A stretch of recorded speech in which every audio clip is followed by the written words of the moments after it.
Halo semuanya, kembali lagi bersama saya Pujianto. Di video ini saya mau sharing tentang bagaimana strategi untuk mendapatkan views atau mendapatkan penonton untuk sebuah channel baru yang belum banyak subscriber atau bahkan belum punya subscriber sama sekali. Tapi sebelumnya perlu teman-teman pahami bahwa views atau penonton dari sebuah video ya, itu adalah sesuatu yang di luar dari kendali kita.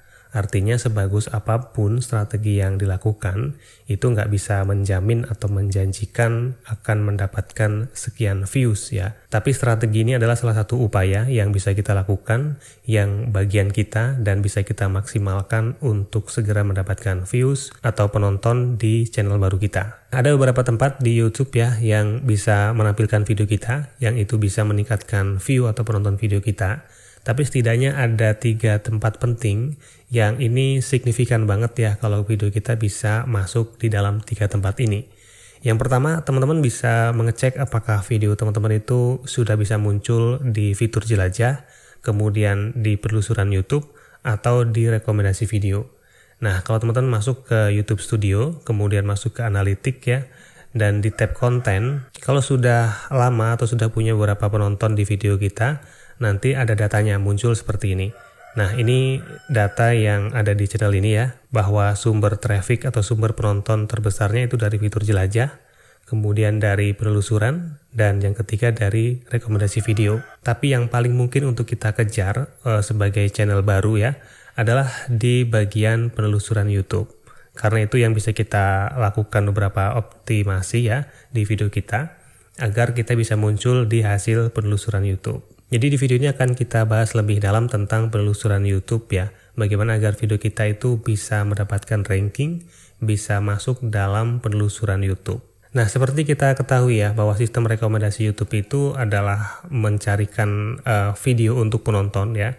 Jadi ketika ada satu penonton yang masuk ke YouTube, kemudian nanti sistem akan mencarikan video yang sesuai dengan penonton tersebut. Nah, kalau penonton ini masuk atau menggunakan fitur penelusuran, dia memasukkan sebuah kata kunci, maka nanti video kita, jika memang sesuai dengan kata kunci yang dituliskan oleh penonton, akan dimunculkan di dalam hasil penelusuran. Jadi langkah pertama yang harus kita lakukan, kalau video kita ingin muncul di hasil penelusuran, tentu kita harus menyesuaikan apa yang kita buat itu ada nggak pencarinya.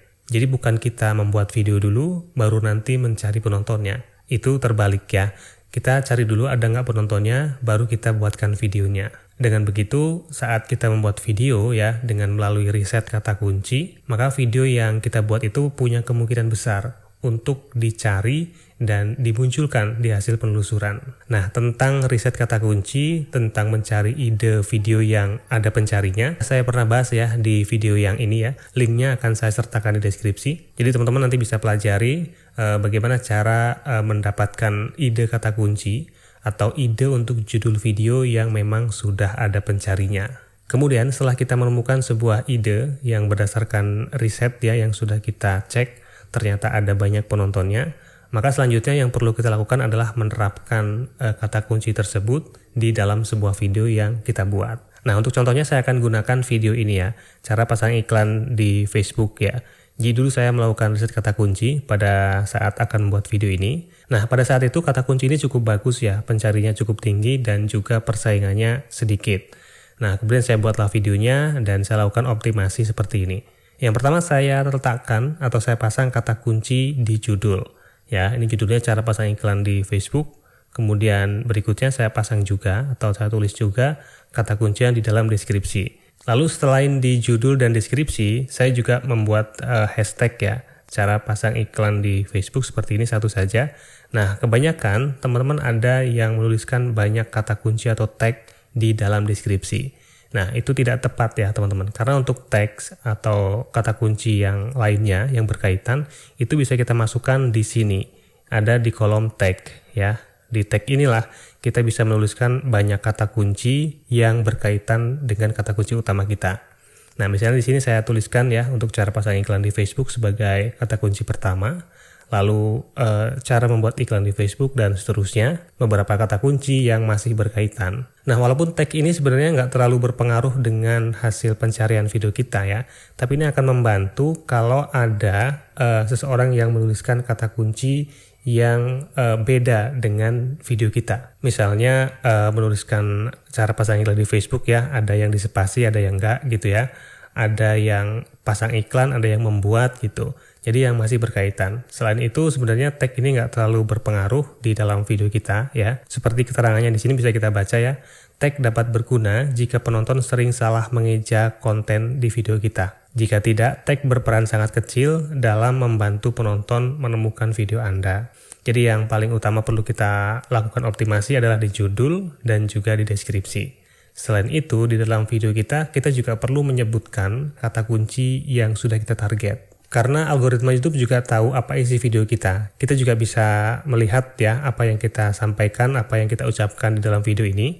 Misalnya kita lihat di bagian subtitle sini ya, di subtitle.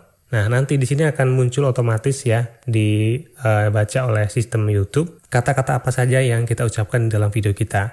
Nah, tentu di dalam kata-kata ini, di dalam subtitle ini, juga sebaiknya mengandung kata kunci yang kita target. Nah, itu salah satu cara untuk kita mengoptimasi video ya, dengan memasukkan kata kunci. Selanjutnya, untuk meningkatkan CTR ya, atau rasio klik tayang, kita juga perlu membuat thumbnail yang menarik ya. Nah, thumbnail dan judul video ini harus selaras ya, harus saling mendukung. Jadi ketika seorang melihat thumbnail video kita, kemudian membaca judulnya, dan lalu klik dan nonton videonya, itu akan nyambung. Nah, kalau dari data video ini ya, sebagai contoh, di menu analitik, kemudian kita masuk ke jangkauan ya, maka di sini rasio klik tayangnya sudah mencapai 10,3%. Ini sejak dipublikasikan ya, sejak 26 April 2022 sampai dengan sekarang. Dan ini cukup tinggi ya teman-teman. Dan ini juga terbukti ya bahwa video ini masih terus mendapatkan views setiap harinya sampai dengan hari ini. Dan kalau kita lihat di sini, cara penonton menemukan video ini yang terbesar ya sampai dengan 73% itu dari penelusuran YouTube. Nah, ini berarti optimasi yang saya lakukan untuk video ini cukup berhasil ya. Bisa mendapatkan penelusuran hingga 73%. Kemudian CTR-nya juga tinggi ya sampai dengan 10%. Dan tentu saja dengan begitu penayangannya pun akan terus meningkat ya. Penontonnya akan ada terus setiap hari selama masih ada yang mencari dengan kata kunci yang saya target ini. Nah, jadi begitu ya yang saya lakukan untuk mendapatkan views atau penonton saat channel masih kecil ya, saat kita belum punya banyak subscriber.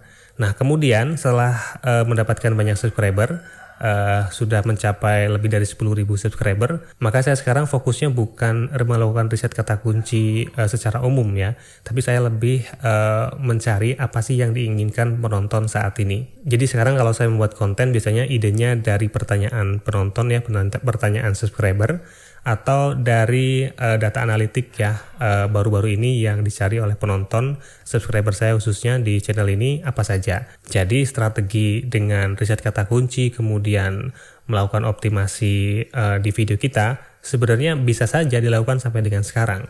Tapi yang paling penting adalah dilakukan ketika kita belum banyak subscriber, belum punya data penonton. Maka salah satu jalan untuk kita bisa mendapatkan penonton adalah mengoptimalkan di hasil penelusuran. Oke, jadi begitu ya teman-teman strategi untuk mendapatkan view atau penonton bagi channel YouTube yang masih baru. Semoga bisa dipahami dan semoga bermanfaat. Terima kasih sudah menonton, sampai jumpa di video saya selanjutnya.